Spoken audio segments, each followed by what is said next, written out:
sometimes I get comments on videos that really make me laugh in the way that they're framed.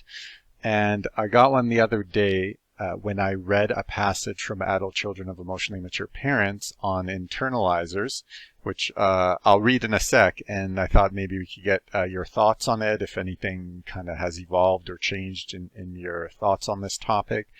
But the comment was, holy beep, one paragraph explained everything? That's crazy. And my response was, wait till you read the rest of the book. Because it really seems like, in speaking with people, why your book stands out so much from kind of the sea of self-help out there is exactly that, is people end up feeling like, wow, this was exactly my experience and nobody has ever talked about it before. And so I want to read you this, that paragraph that led to this comment. It is, for anybody who has the book, it's page 89. It goes, internalizers are mentally active and love to learn things. They try to solve problems from the inside out by being self-reflective and trying to learn from their mistakes. They're sensitive and try to understand cause and effect. Seeing life as an opportunity to develop themselves, they enjoy becoming more competent.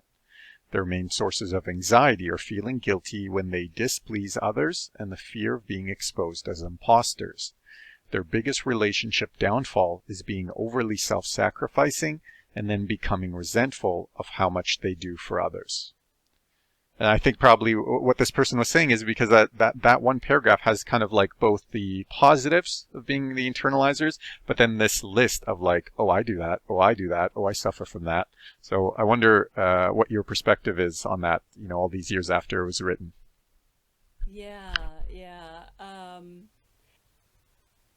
It's so interesting to me that you can take one or two facts about a person's personality or about their functioning and derive so much from it.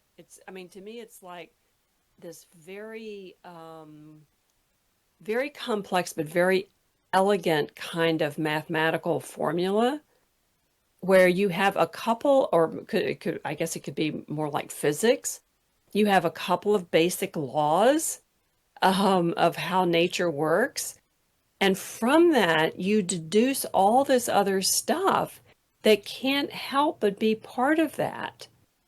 So, for instance, if you love to learn, let's just take that. You can jump into these characteristics anywhere along the way. But let's say you look at, the person loves to learn.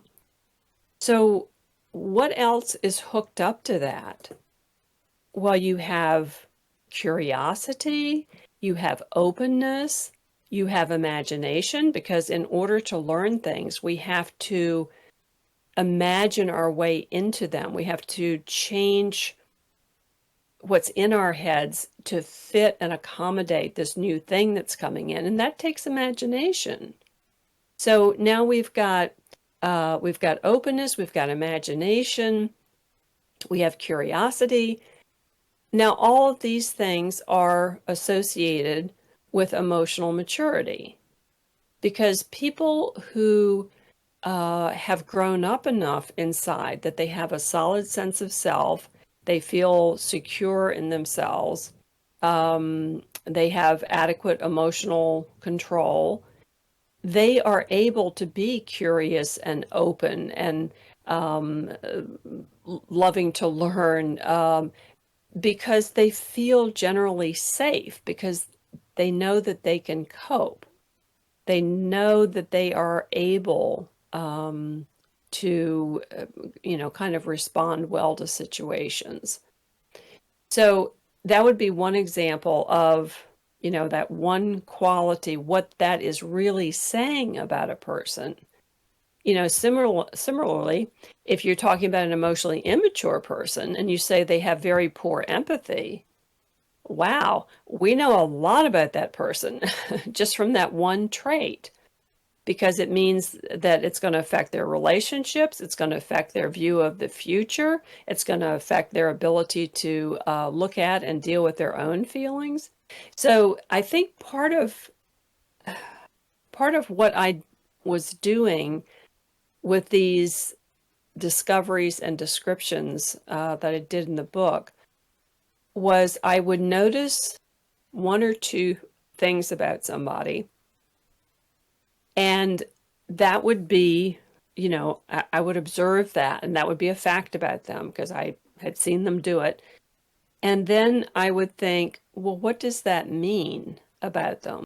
And then I would realize, oh, that means that in this kind of situation, they would probably do this or that.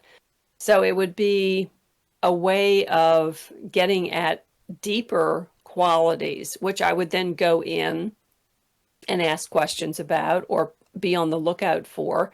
And then, sure enough, they would pop up and I would have confirmation of what I had suspected. So we want to be able to put all of this stuff together in a complete picture. And really, the picture is not completed until you kind of run out each one of those little associations or each one of those little, if there's this, then there's that. And you run those out and confirm them. And then they become something that you begin to see. I began to see it in all my clients who were internalizers. And the more I learned about them, the more things there were there to observe and confirm.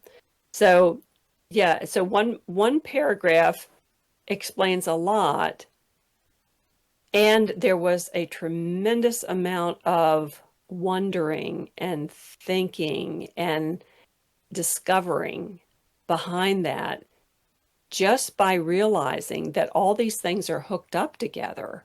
People are not accidental. If a person has this quality, they're likely to have that quality. And if they have that quality, they're likely to do this thing. And if they do this thing, this is how their relationships are going to go. And if they don't have good relationships, here's what their mood's going to look like. So it's not a mystery. They're all hooked together.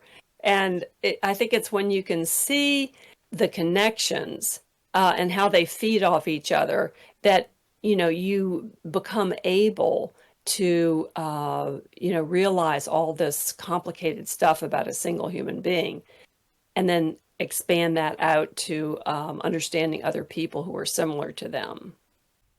And so should we be doing that ourselves? Should we be like kind of, I don't know, maybe making a list of these tendencies or ways we are and then trying to extrapolate? If that's true, then what are some other things if I saw it in somebody else, maybe I'd connect? I love that, Will. I definitely think we should do that. I would love to have everybody do that, and maybe report back on our next time I'm here.